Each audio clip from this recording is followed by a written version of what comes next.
Your blood runs orange and blue. This is the pod for you. You're listening to Orange and Blue Bloods, hosted by EJ Stewart and Tommy B. Let's get to it. Basketball is back, or at least we're close to it being back. What's up, guys? This is EJ Stewart. You're listening to Orange and Blue Bloods, a New York Knicks podcast, an Audacy WFAN original. We got a lot to talk about in this episode because Knicks basketball is right around the corner and training camp is upon us. So we had Knicks Content Day on Monday. So we breaking down all the stuff that happened. We got to hear from Tibbs. We got to hear from Emmanuel Quickly. We got to hear from new Nick Dante DiVincenzo, of course, Brunson, Randall, RJ. All the guys are back as they get ready for training camp. A training camp that's actually going to take place not in the area. It's going to take place in some old stomping grounds that the Knicks are actually familiar with. At the very least, the organization is familiar with. So we'll talk about that. We've also got some very interesting Knicks media news coming down the pipe from Andrew Marchand. So we'll discuss that as well. And could be a big change in the broadcast booth for some games for Knicks this upseason. So we'll talk about that as well. So a lot to get to. A very special guest joins me on Orange and Blue Blood. So we'll get to all that and more right after this. Like I said, this is Orange and Blue Bloods with EJ Stewart, and I'm happy to be joined by a very special guest. He is a sports anchor for New York Post and SNY, and the host of the newly launched New York Got Game show, which can be seen on the New York Post's YouTube channel. You can also catch him on Sports Updates on WFAN and CBS Sports Radio, two places I work, by the way. And he was at Knicks Content Day. So this is actually maybe the best person we can have on Orange and Blue Bloods for this episode. So Dexter Henry joins me on the podcast. Dexter, so happy to have you on, man. EJ, man, thanks for having me. Glad to be here with you. I am always happy to talk some Knicks basketball. So good. It's going to be a good time. And I know that's a fact because every time I ever see Dexter at the studio, the first thing he asks me, if it's not something about hip hop, is so yes, that's my other love. Yes, yeah, that's my other love to talk about hip hop. So hip hop and the Knicks. Always we can talk about either one. Yeah. Yeah. So it's always, what about the Knicks? What do you think about Dante? What do you think about RJ?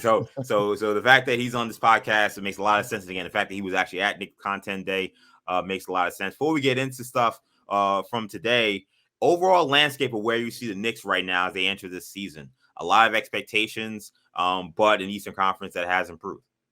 Yeah, I think the Knicks I think they're in this really good place, EJ, right? I think a lot of talk is about, will they get a star? Can they get a star? But I think they're in a good spot right now. 47 wins last year. I think this team, I think I said this on a couple other shows, I think they could win 50 games this year. They have the talent to do it. Continuity matters. That was a word that came up a lot today at Media Day. It's something that I believe in organizations and teams. I think matters a lot.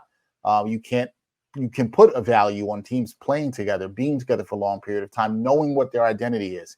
I think this team knows what their identity is.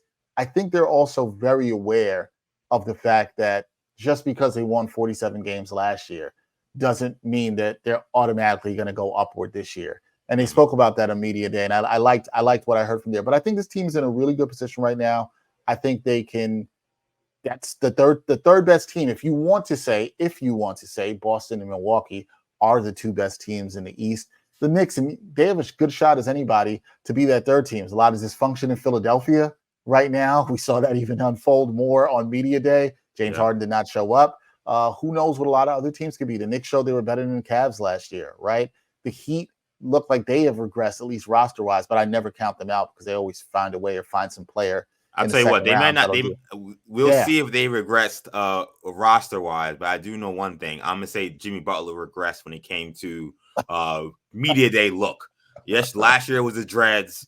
This year he had the perm with the piercing on the nose, piercing on the eyes. I don't know what is going on with Jimmy Butler, but very emo look.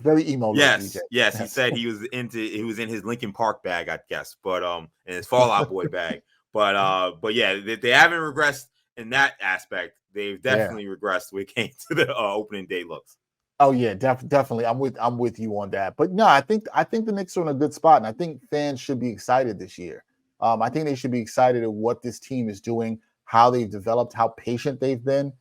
Listen, this team doesn't have a bad contract on the roster. If you want to say they have a bad contract, it's Evan Fournier, and his $18.9 million is expiring. They can use that in the trades. I think they're in a good spot. I think if you're a Knicks fan, enjoy the process, man. Enjoy the process, because the process ain't going well in Philadelphia. The Knicks should they should at least enjoy it themselves. They should do that. Yeah, I'm about to say the process may end up being in New York very shortly if things get straightened out in Philadelphia. So again, this is Dexter Henry joining me on Orange and Blue Bloods. And as I said at the top of the show, basketball is back, and the excitement level for this Knicks season is the highest it's been in at least a decade. The team convened Monday for content day, as they call it. They don't call it media day like everybody else, which kind of goes into, I guess, the Knicks' feelings about the media. But nonetheless, content day was on Monday.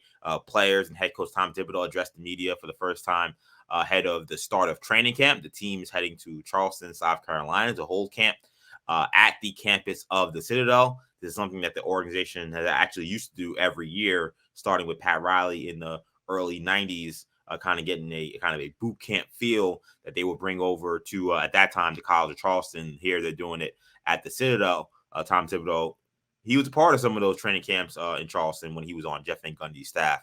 Thibodeau said the message heading into camp is that last year is over, and despite all the success that the team had last season, they need to continue to establish the right habits in order to have an even bigger season. Here's Tom Thibodeau on how they're going to do that. The big thing for us is, the continuity of the team, but also adding Dante, and then having the understanding that last year has nothing to do with this year. And so we have to start all over again. We have to build a base. We have to get a baseline. We have to put the work into each and every day. And we have to do this together. We can't do this individually. It has to be done as a team.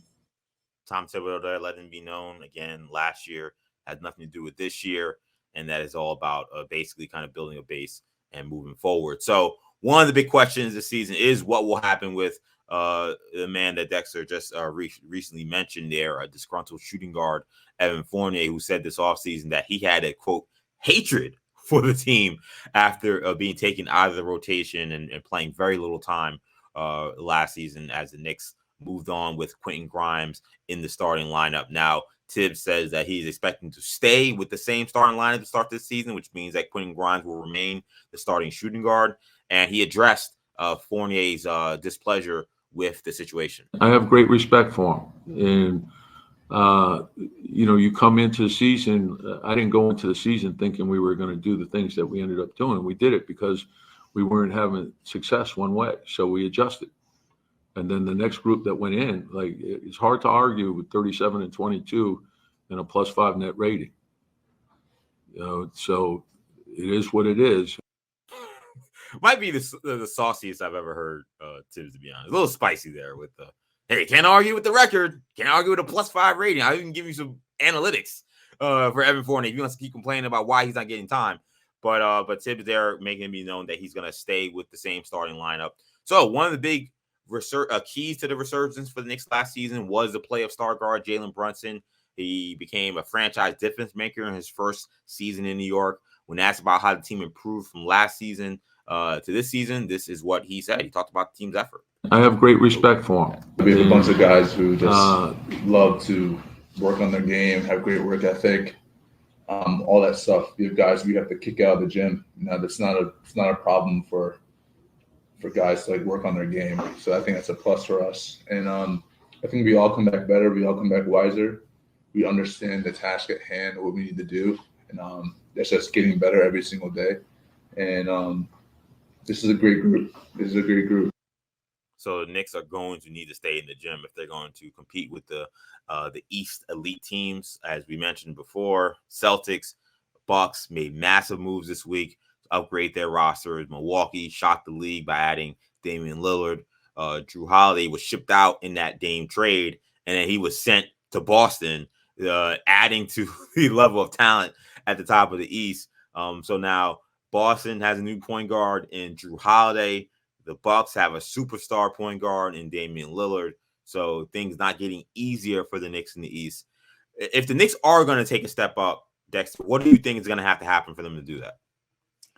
I think if they're going to have to take a step up, I think one of the things you're going to have to see better is them shoot the ball better from the outside more consistently.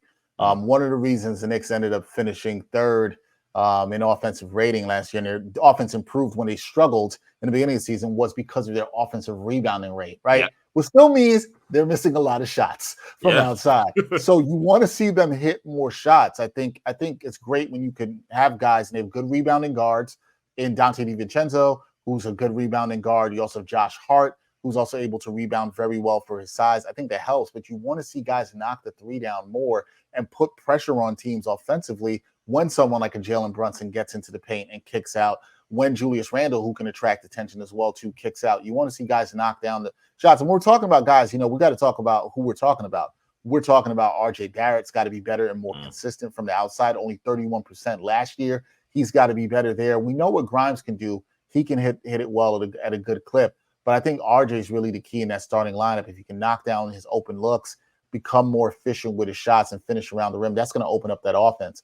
So I think it's really, for me, I think taking the next level is just them becoming a better offensive team, a little bit more fluid, not so ISO heavy. That's something I'd like to see a little bit. I know their best players are really good with the ball in their hands in Randall and Brunson, but I want to see the ball move around a little bit more. And look, you got some more shooting with DiVincenzo. I think Quickly shoots better than he did in the playoffs last year. They should be a team that shoots a lot better than what we saw last year, but I think some key guys have to knock down some shots. So one, for me, it's Barrett shooting at a better rate. And also I'm going to add Josh Hart into that too. He's got to actually take more shots and not hesitate when he has the open three. I want to see him let it fly a little bit more and live with those attempts, even if he misses. Yeah, Hart during the regular season stint when he was here was phenomenal from three, even though he didn't shoot at a high quantity. He was shooting, I think, 50% from 3-point range. Yeah. So that's the kind of guy. Now, look, he's going to get open looks. Teams are going to want him to get open look. When you're playing in the NBA, it's about basically you're going to have to live with something. You can't take away everything from every team because the players are too good. So when you're playing against the Knicks, you're going to have to take away Brunson. You're trying to take away Randall. Those are your first two things. You're probably trying to take RJ's abilities to drive. So that means that some things you're going to have to give up. And I think one of the things that they were willing to give up were RJ threes, Josh Hart open looks. You're totally right about that. Last year at the time it was Obi Toppin open looks. Now that'll be Dante DiVincenzo. So that should help the Knicks in that regard in terms of shooting.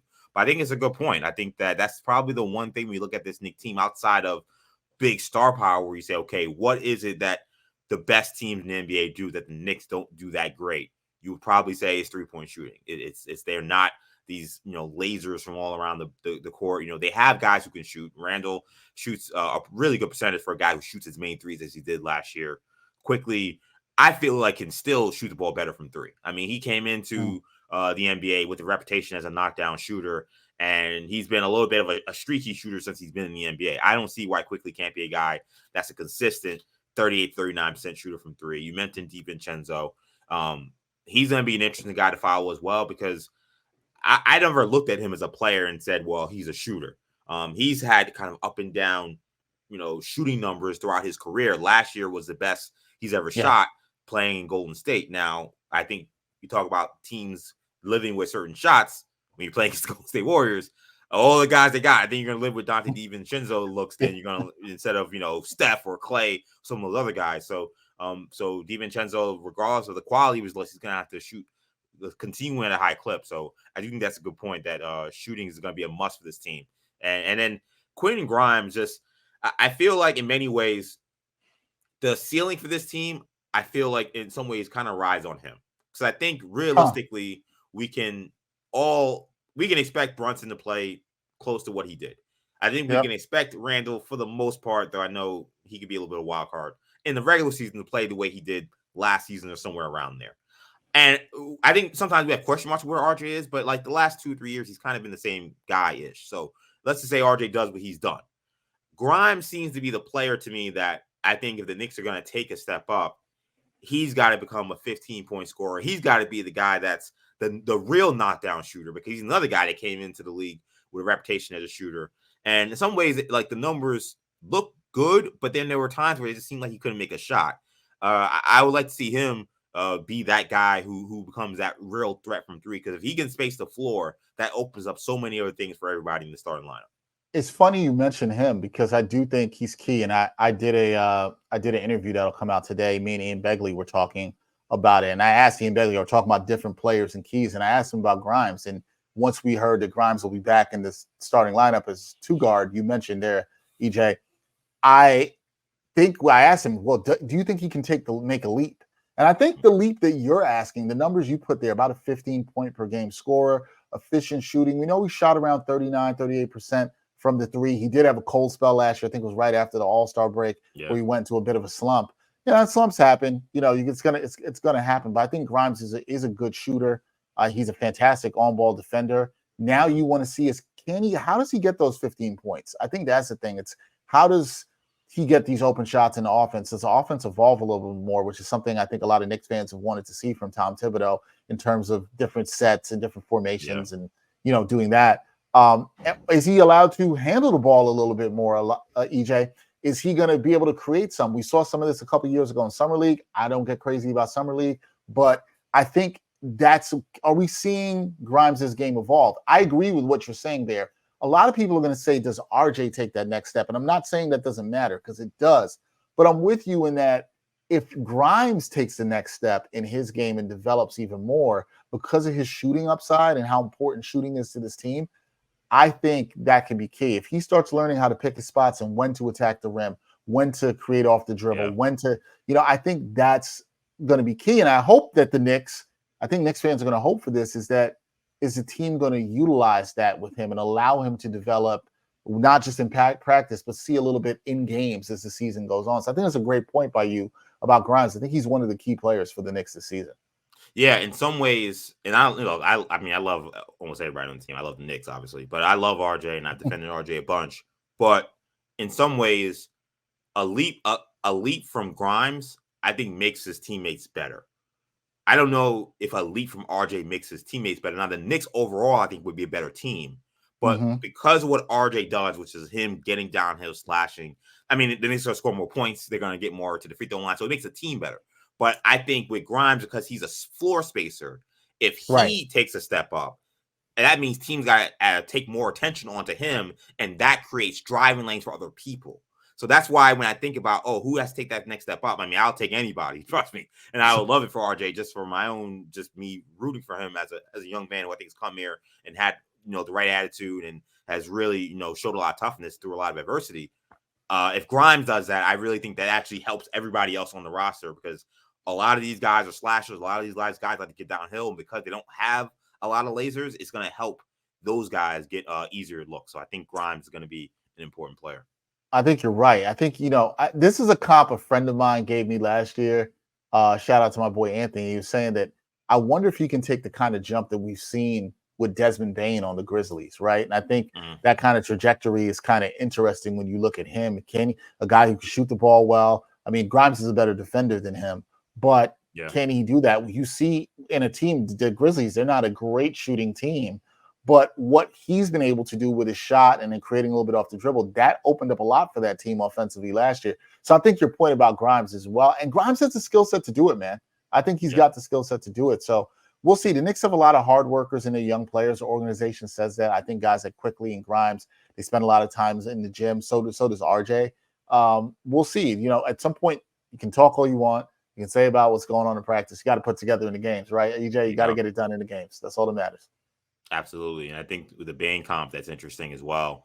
Bane, underrated passer, an excellent passer. Grimes, also very underrated passer, which is why I agree with the folks that say Tibbs needs to find a way to get him the ball more, because, again, he has an opportunity to make his teammates.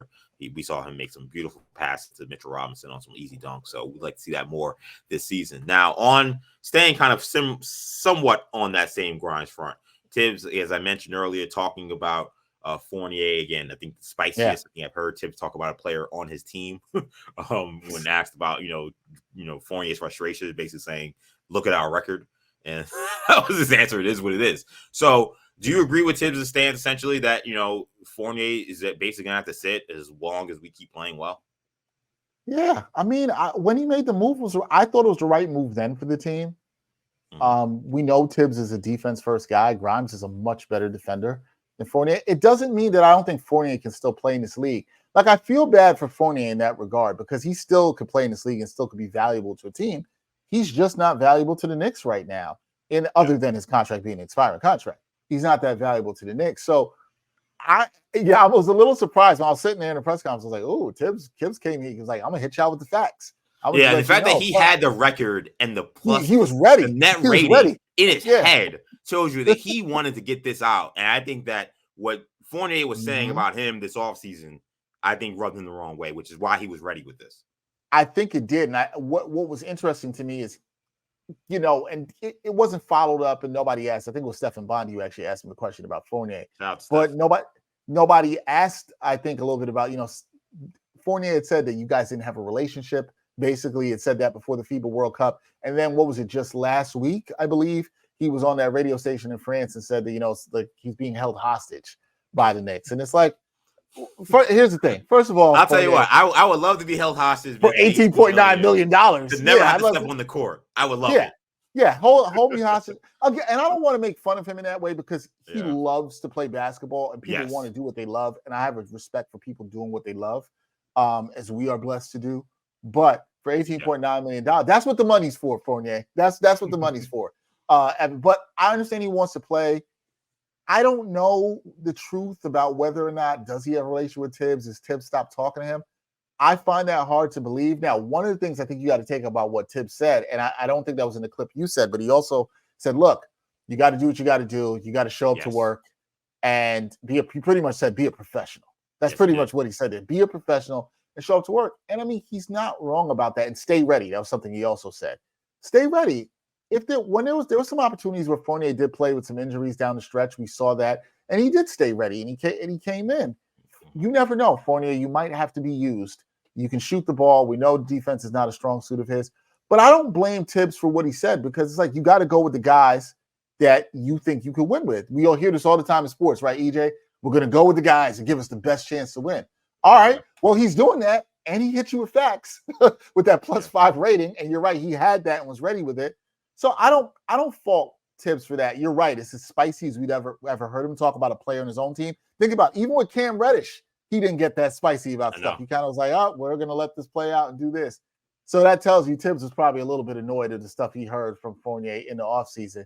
And he's like, look, show up and be a professional, and the rest will take care of itself. I think the Knicks will move off of him in some way before the trade deadline. I don't know how and what trade that'll be in, but it's a very valuable asset for the Knicks. And they played it the right way. It's fine.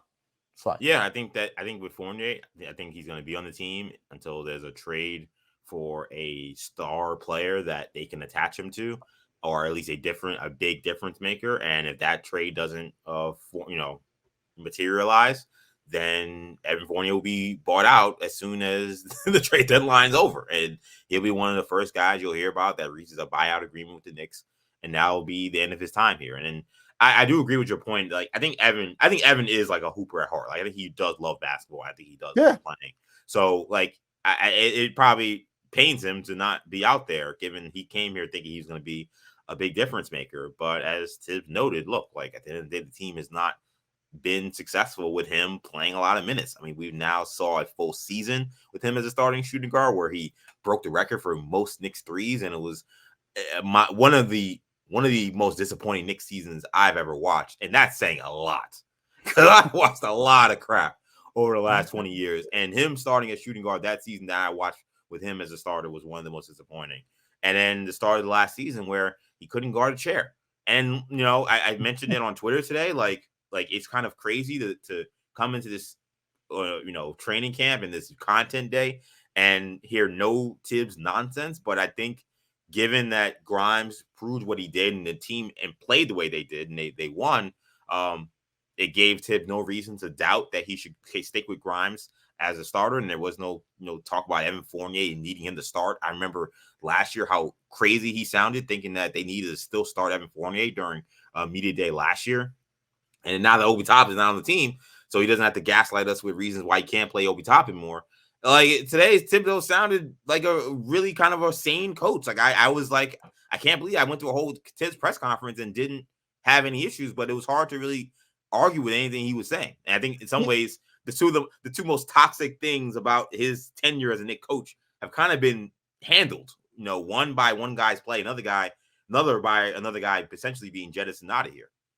Yeah, you know what he sounded like today? He sounded like a coach who knows his team, and that's where that continuity stuff that kept coming up at Content Day. From all the players and Coach Tibbs. It's a guy who knows his team.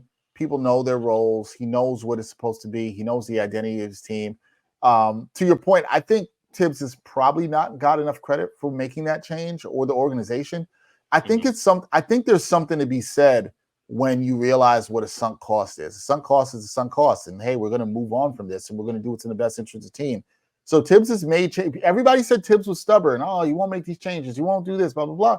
Well, he put Grimes who he said had to earn the starting job last year, on Content Day. He said that on Content Day. He would see it and he had to earn it. Grimes did play pretty well in the preseason. Then he got hurt and then he got back into the starting lineup. Tibbs even had put Cam Reddish to start for a little bit of time. So he's shown some flexibility, but I think now he knows what the identity of this team is. I think the guys know what they expect from themselves, from Coach Tibbs. And it just sounds to me like somebody who knows what the team is. There really isn't a player now on this team right now. Things can change with Knicks fans. I know this. But there really isn't a player on this team that somebody can say, oh, this person should get minutes over this person. I think maybe watch a little bit about the IQ Dante minutes. That'll be interesting to see how that goes. But we'll see. I think this team knows their role, their rotation. Nobody talked about minutes. Dante even got asked about that today. Everybody's like, look, that all stuff will all take care of itself. Nobody's really worried about it. And I don't think it was lip service. I think the guys believe that. I think they're bought into what they're trying to do. And this seems like a very good unit, very good group that we're seeing right now.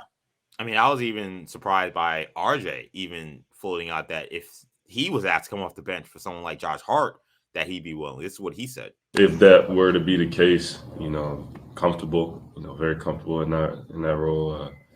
So is Josh, of course. So I think whatever we kind of need to do to win is what we'll do, whatever the game, tells us to do. So if that's what I have to do, then, I'll do it very willingly and gladly. So it seems like everybody has an all-for-one, one-for-all attitude as the season gets underway soon, with training camp beginning on Tuesday. So two of the biggest storylines heading into camp will be how Dante DiVincenzo fits in with the team, and that the Knicks can come to terms on a contract extension with Emmanuel Quickley. The Knicks signed Dante DiVincenzo this past summer to a 4-year, $46 million contract. He reunites with former Villanova teammates Jalen Brunson and Josh Hart, who also, by the way, signed a 3-year, $58 million extension with a team option for a 4th year. DiVincenzo says familiarity with the area and his former teammates is why he decided that New York was the right place for him. First and foremost, I'm 2 hours away from my family, and family's everything to me. Adding on to that, Nova guys are an extension of my family, Jalen especially, but ultimately, it's I like to win basketball games, and looking at the layout of where I was potentially going to land, I felt most comfortable coming here. Adding the family aspect, and then adding just what they've done last year, and how I can kind of plug in and benefit from everybody around me, and to help this team just go further. I like a guy who says that most importantly, I like to win basketball games. Yes, Dante, yes.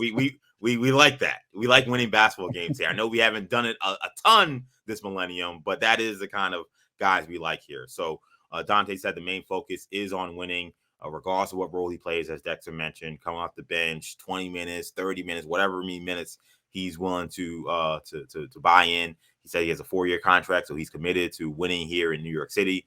Meanwhile, Emmanuel Quickley, there's a looming deadline for him to sign a contract extension, but he says that right now really was not his focus now or even this offseason. Honestly, I just been doing what I normally do, which is working hard every single day to get better. I let my agent pretty much handle all that stuff. But I've just been locked in on trying to get better, see what I can focus on to get better for this year. Helping myself and helping my team try to win games. So, are you hoping for an extension for the deadline? Whatever happens, because it's all up to my agent and the Knicks at that point. Like I said, I'm just worried about trying to get better each and every day. trying to reach my full potential and see how good I can get at this game. So Quickly was the runner-up to Sixth Man of the Year last season, but he did obviously struggle in the postseason. Fred Katz, beat writer for The Athletic, had wrote that the general sentiment within the organization is that Quickly, who finished second in the NBA Sixth Man of the Year voting last season, will bounce back from a wishy-washy playoff performance. I think wishy-washy is being kind. I thought he was pretty much horrendous for much of the postseason. So we'll get to Quickly in a second, but on the Dante DiVincenzo front, where do you see his fit on this team if you do have Grimes as your entrenched starter? First of all, I love the signing of DiVincenzo. I thought the Knicks addressed something they need, which is getting more shooting, as we talked about, is something that I think is going to help them get better and compete with some of the elite teams or perceived elite teams in the East. So I like Dante there. I think he's a gritty player. He works hard in the defensive end. Not a great defender, but a solid defender. I think that can fit into the culture. Obviously, I think, people talk about the Villanova stuff, EJ, but you know what? Being comfortable where you work matters, right? Yeah. Like being around people you like. We've all probably done some jobs around people we don't want to like working around, and that sucks. So, I think being around guys that are familiar, they're into the culture. I think that's the thing. It's not just that they're all Villanova guys. These are all hardworking guys, gritty guys that fit into the brand of basketball that New Yorkers like, that Tom Thibodeau preaches as part of the culture. So I think he's a good culture piece. I think the more good signings you have, whether they're decent one-way players, but hopefully like at least two-way players, somebody that can defend and give you some shooting, the more of those you add to your roster is always a good thing. That is never a bad thing. So I think he fits well this roster. He's a guy I think you can see getting about 20 minutes a night, maybe 25 in a good night. I think some nights he'll get a little more, Quickly will get a little less, and vice versa. So I think it's a great signing for the Knicks. It's good to have shooting off the bench. So now when they go to the second unit, they're not really losing a lot of shooting in that backup 2 spot.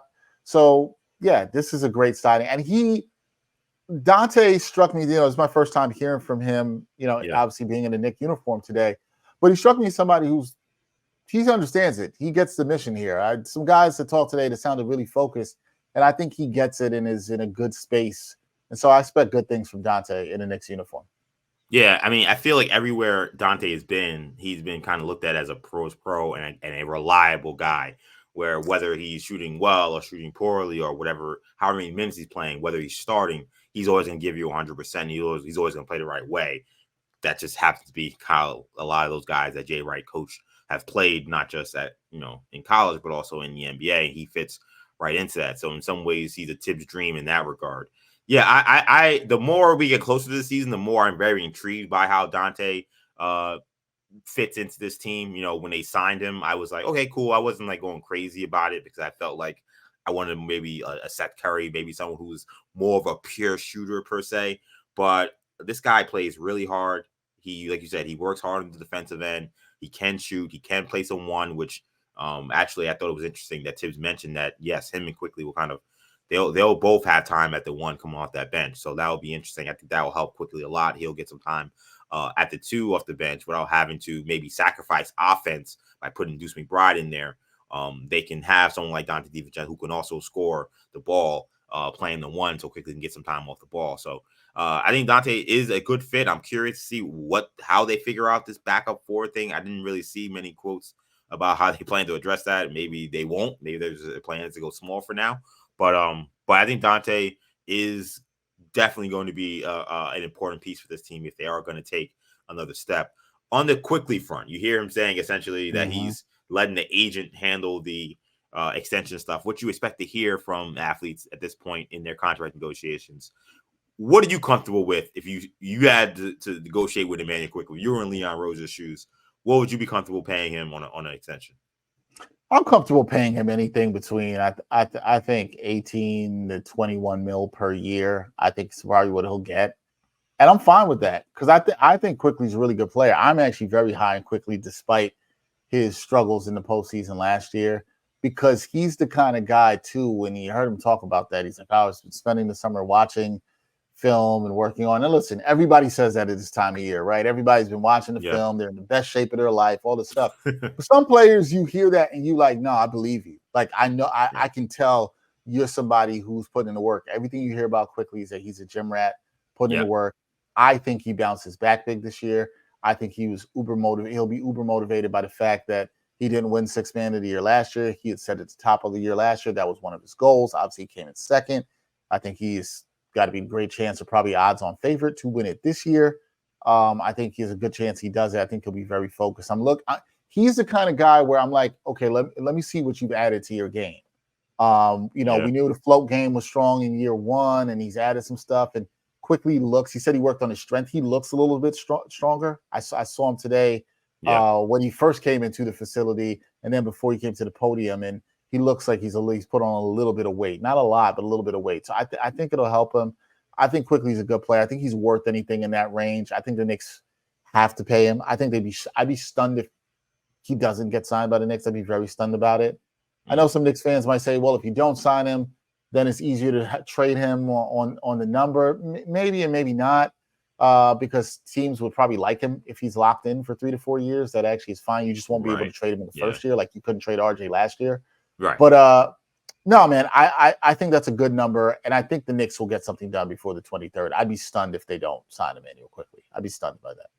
Yeah, I mean, I've been on the fence. I've been on the record saying that, look, I think on Quickly's standpoint, I'd be interested if he'd be willing to kind of bet on himself and play this year out and see if he could, get a big offer from somebody, maybe be a starter and restricted free agency, and then make the Knicks pay, a 23, 24, $25 million. I mean, Jalen Brunson's Dallas numbers and Quickly's number from last season are very close. And Jalen Brunson, much more efficiency, but the totals and everything are not that far off. So if I'm Emmanuel Quickly, as I've said before, I'm at least asking for $100 million over 4 years. Now I'll come down from that, but if I don't get that, because essentially that's what Brunson got, a little bit more than that, it's going to be very interesting. We will know how much he wants to be a Knick, I think, in the next few weeks. No, facts on that. And here's the thing, I gave my valuation of him, but, and I'd even be willing to probably go up to like 22. Here's the thing. Let's be honest. If he asks for 4 and 100, are the Knicks saying no to that, really? Are you really saying no with the cap going up? No, I don't think you are. I think you want to have to pay that. Yeah. Right. Like you would, you're saying that you wouldn't say no. I wonder if the Knicks would, but I wouldn't. Yeah. Yeah, because I think if you look at it now, I heard you say that, and I'm like, okay. You paid Quick $25 million. You're going to have to pay Brunson more after he opts out of the third year of his deal, because he's going to. When you think about it, that's what it's going to cost for a Sixth Man of the Year candidate in this new NBA with the cap going up. I think, not saying you, EJ, but I think a lot of times some fans, they hear the price and they're like, that's what you're paying for a sixth man? Well, yeah, it's not 2016 anymore. He's the best sixth man. He's the best sixth man in the league. Who, to your point about even if he chooses to bet on himself and the Knicks don't want to come to a number he wants, we don't know what his aspirations are. We don't know if he fancies himself as a starter. So it's very interesting. I think Quickly, if it costs 25, man, you pay that, because you're always going to overpay a little bit in the beginning if it's even an overpay. That might look like a bargain. Remember the people just a summer ago who thought Jalen Brunson was an overpay? I know. I wasn't one of those people, but some people thought he was an overpay. And that is easily one of the best, if not the best contract in the league. So Quickly, you might think it's an overpay. I don't think it's that. For a bench player of his caliber at his age, it's fine. If you give him 4 for 100, it's fine. I don't have a problem with that. Yeah, at a certain point, you're going to have to continue to add salary, because if you're eventually going to make one of these monster trades for a superstar, you're going to need guys making some money too. So, that's something to think about as well. So real quickly before we get out of here, big news in terms of the MSG broadcast. So you'll be hearing hand down, man down during some broadcasts, at least according to one of your colleagues, Andrew Marchand, who with the New York Post. He's reporting that there is momentum and will be signing a deal to join MSG Networks as a fill-in color analyst for some Knicks games. Of course, he worked for 15 plus years at ESPN alongside Mike Breen and Jeff Van Gundy. You're excited about Mark Jackson potentially being on the broadcast? Hell yeah. You get to hear Mark Jackson with a little bit of Breen. Yeah, I'm absolutely excited about that. All they got to do is bring Jeff Van Gundy. That won't happen for multiple reasons. Yeah, apparently, Marchand said that was unlikely. That's unlikely. Let's just put it like Jeff Van Gundy does not get along with the owner of the Knicks. That did not end well when he left, so that's not very likely. I think that's what's happened, but that would have been dope. We can all dream. However, having Mark Jackson, absolutely dope. I think it's good. I think in a way it kind of makes you sad a little bit because you realize Clyde's time. Clyde has talked about this. He's going to be doing less and less work over the next couple of years as he moves towards retirement. But, hey, Mark Jackson, native New Yorker, being on the broadcast, it's great. He's a fantastic color analyst. Still don't understand why he's never got another shot as a head coach, but he's a fantastic color analyst, and I think it'll be great to have him for Knicks broadcast. I think he'll do a great job, and he's already got chemistry with Green, so I think that's dope. Yeah, him, Green, and Van Gundy, the 3-man team they created. I think they got so much better over the course of time. I thought early on they were maybe a little too playful, and I think as the games went on, as their years went on, like them calling out games and calling out adjustments mid-game became one of my favorite things to watch throughout the NBA playoffs and throughout the NBA finals. So seeing Jackson alongside Breen again, and now from a Knicks perspective, I mean, how many times I know a lot of people who, when they see a Knicks broadcast on ESPN, they look for the MSG broadcast and they're like, I'm not wasting my time with the ESPN LOL Knicks narrative that's going to happen. So the fact that you actually can now, enjoy a Knicks game and on MSG and have Breen and Mark Jackson as your team on some broadcast games that Clyde isn't doing, that's phenomenal. Now, I love Clyde Frazier. Clyde Frazier is one of my all-time favorite sports people. I got to meet Clyde. He's absolutely the man. And great guy. When he retires, it's going to be a sad day. But I think if they were looking at somebody to eventually be a replacement, as you mentioned, native New Yorker, New York City playground legend, St. John's, former Knick, Rookie of the Year. I mean, I don't know if it gets much better if you're going to think of a potential replacement for Clyde Frazier than Mark Jackson. I love Jeff Van Gundy. I prefer him even more than Mark Jackson. So if they were going to choose, me too. I would have chosen JVG. Yeah, me too. I choose JVG, but we don't have a choice. It seems like they'll. Oh, we have no choice. Yeah, no one doesn't have any part of the JVG stuff. So if you're gonna have Mark Jackson, I think we gotta live with that. But I think that's a good place to wrap it for this edition of Orange and Blue Bloods. So I want to thank the great Dexter Henry for coming on the podcast today. I really appreciate it. Dexter, let people know where they can find you. Yeah, man. Everybody can find me and follow me on all social media platforms at DHenryTV.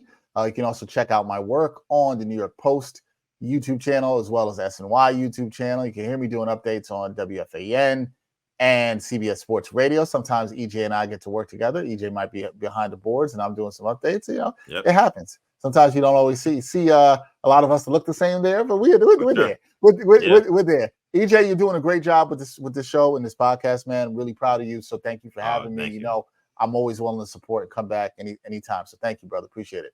I do appreciate that, brother. Thank you so much for those kind words. And make sure you guys follow all Dexter's great work, including obviously at WFAN, CBS Sports Radio, where again, both he and I work as well. And again, you can always follow me on Twitter, EJ_Stewart, Instagram, Action EJ, as well as TikTok and Threads as well, Action EJ. So I want to thank everybody for listening and checking out this episode of Orange and Blue Bloods.